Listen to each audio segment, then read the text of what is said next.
Hey everybody, John Preto. Today is January 6th and spent another couple of hours sanding the fillets down with the grinder and with this little sanding block that I use. And the fillets are getting to a place where they're in good shape enough to take to the paint booth guys. They'll throw some Bondo in here and smooth everything out. And then I'll continue work on the altimeter bay.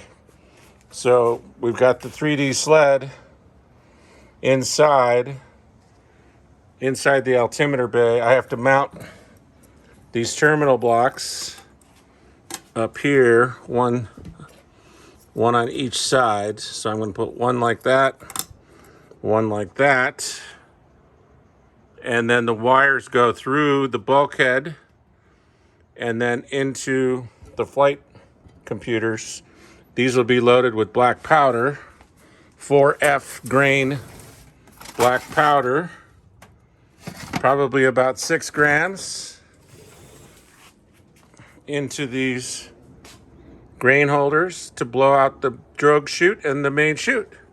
So today is build day number 18, and I will see you guys soon.